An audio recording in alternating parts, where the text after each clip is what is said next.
live streaming, by the way. Yeah, we are live streaming, so you know. Okay, thank you. Yeah. I'll How call you you doing? Greg. Fair enough.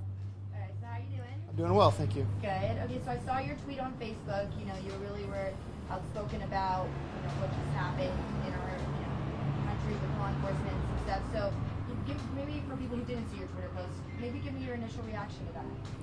It was horrific. What we saw in that video was horrific and unacceptable for law enforcement in America. What I observed in no way meets the expectations of policing in America, and certainly here.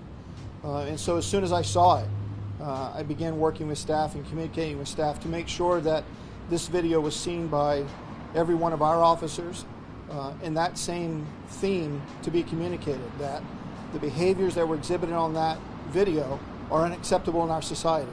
It will not be used in any way in the policing that we do. And so, what has the conversation been about, just in our local police department, about, you know, how they felt about it? Very similarly to what I'm expressing to you today.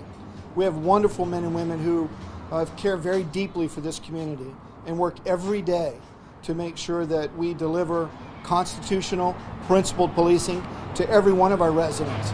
And what was depicted on that video should never happen to anyone. And so, just speaking from my own experience, you know, I get an opportunity all the time to work with law enforcement officials, and stuff like this is, you know, one bad apple, two apple.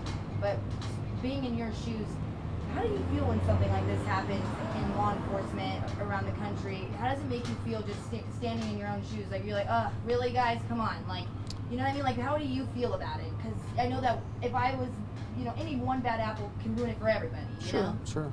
It saddens and angers me.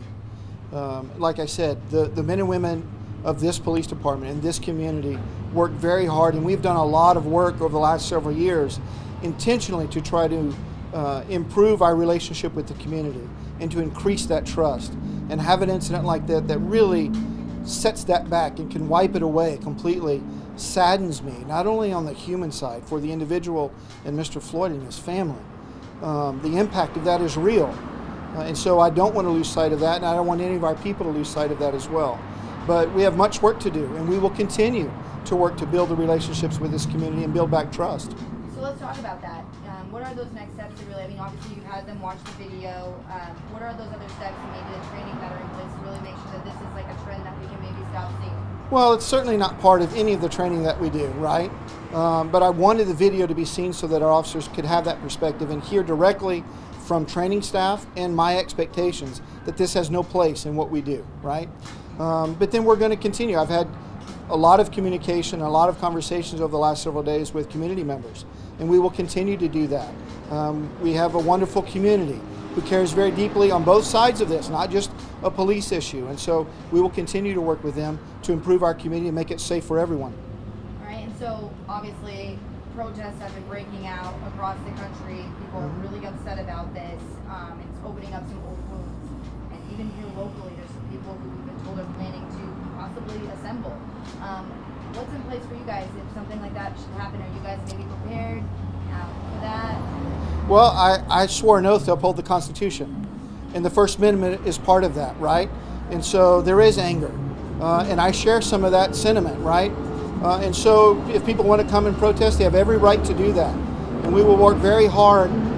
We will work very hard to make sure that they have the ability to do that. Illegal and destructive conduct, that's not part of the First Amendment. And so criminal acts will be treated as such, but we will work to facilitate a protest, however people wish to express what they're feeling in a safe and peaceful way.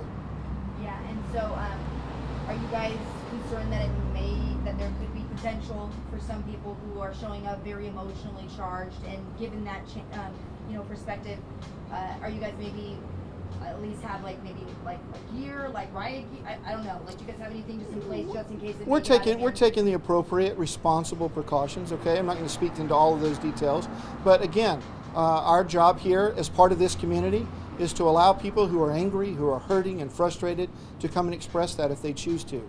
Like I said, illegal and destructive conduct really is not part of the First Amendment, so those are criminal acts and they'll be treated as such. But outside of that, no, we are a part of this community and we are all hurting. All right. Is there anything else you would like to echo to your community right now that's watching you?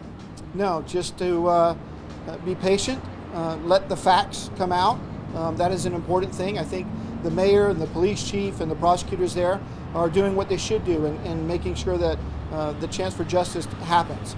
But here locally, again, we are committed to providing professional service to this community. I wanted the community to know that that is not who we are. Have you had a chance to speak with the director of the Black Chamber of Commerce, or are you guys considering any other additional outreach to the African American community to help strengthen this relationship and trust here locally? Yeah, like I said, I've had several communications and conversations with people over the last several days, and we are continuing to work to develop and plan meetings and plan for those kinds of conversations to take place. Okay. Okay. Cool. All right. Yeah, thank you so much. You're